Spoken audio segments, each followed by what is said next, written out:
सुप्रभात। बाबा कहते हैं मेरे प्यारे बच्चे, अपने क्रोध को शांत करो। और ये जो क्रोध है ना, ये जो बिना बातों के छोटी छोटी बातों के लेकर तुम्हारा क्रोध बढ़ जाता है, और इसी क्रोध में तुम बहुत कुछ ऐसा भी कर जाते हो जो बाद में तुम्हें पछताना पड़ता है। क्रोध ऐसा ही होता है, उस तूफान की तरह होता है जो जब जाता है ना, तब बाद में पता चलता है कि कितना बिखेर दिया है और क्या उड़ा कर ले गया है। ये क्रोध अपने मन से, जो तुम्हारे मन में जो गुस्सा और क्रोध बहुत ही ज़्यादा छोटी छोटी बातों को आ जाता है ना, शांत करना सीखो। अब ये मत बोलो कि कैसे शांत होगा, तुम मेरी शरण में हो और नाम जाप, क्या ये कम है क्या तुम्हारे लिए? नाम जाप करो, साईं साईं साईं बोलो। जब ज़्यादा ही क्रोध हो ना, शांत होकर के आंखें बंद करके मेरा ध्यान करो, सब कुछ भूल जाओ। ये भी भूल जाओ किसी ने क्या कहा है, क्या हो रहा है। इतना करने से तुम्हारे मन को शांति मिलेगी। ऊदी माथे पर लगाया करो, ऊदी का सेवन किया करो। जो मन का जो तूफान है थोड़ी देर में उमड़ आता है और बहुत कुछ गलत कह जाता है, कर जाता है।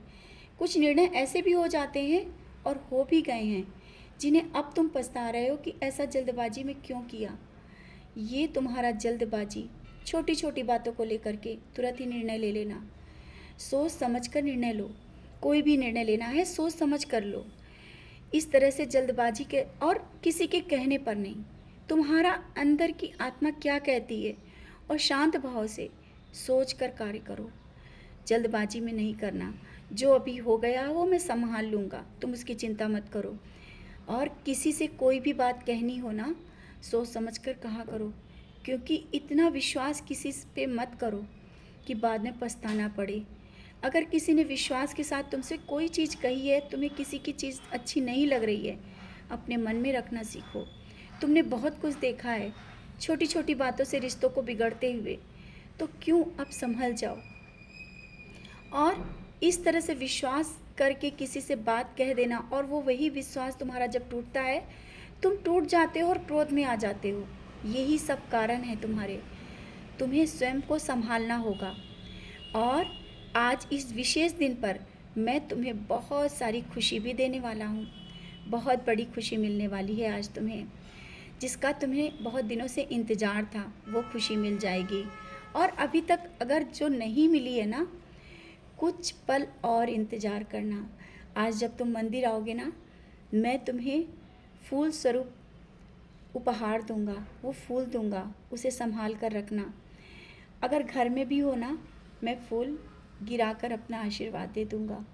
कहीं भी रहो, मेरा आशीर्वाद हर पल तुम्हारे साथ है।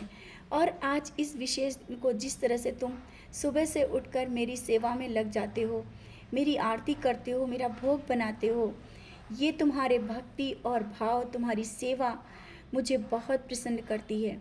मैं बहुत खुश हूँ। तुम सोचते हो तुम मुझसे प्यार करते हो, मैं तुमसे बहुत प्यार करता हूँ। ये जो तुम्हारा प्यार उमड़कर मेरी ओर आता है ना, ये सबसे पहले मेरी ओर से होता है, तब तुम्हारे तक पहुँचता है। ये जो प्यार है, ये मेरा और तुम्हारा, ये दोनों तरफ का है। समझ रहे हो ना? मैं भी तुम्हें बहुत प्यार करता हूँ। तुम मेरे प्रिय बच्चे हो। मैं कोई भी गलती, कोई भी कार्य ऐसा नहीं होने देना चाहता हूँ जिसे तुम बाद में पछताओ, या किसी के आगे तुम्हें झुकना पड़े। मैं तुम्हें किसी के आगे झुकने नहीं दूंगा, और ना ही आगे कभी झुकने दूंगा। और जो तुम मेरे लिए करने के लिए सोच रहे हो ना, वो मैंने स्वीकार कर लिया। तुम्हारा भोग, तुम्हारा जो मन में जो सोच है ना मेरे लिए करने के लिए, वो सब मैंने स्वीकार कर ली। जानता हूँ तुम मेरे लिए बहुत कुछ करना चाहते हो। अपने घर में भी विशेष पूजा करना चाहते हो, वो भी बहुत जल्दी हो जाएगी, बहुत ही जल्दी। तुम्हारी सोच जहाँ से चलती है ना, वहाँ मैं होता हूँ, और वो पहले ही स्वीकार कर लेता हूँ। बहुत सी चीज़ें तुम्हारे जीवन में ऐसी भी हो रही हैं जो तुम सोचते हो और वो हो जाता है। कैसे हो जाता है? क्योंकि मुझे पता है कैसे क्या करना है। तो तुम निश्चिंत रहो, खुश रहा करो, मुस्कुराते रहा करो, अपने गुस्से को शांत करो, अच्छा सोचो, नामस्मरण करो, मेरी ओर देखो, उदी का सेवन करो, सब कुछ है तुम्हारे पास।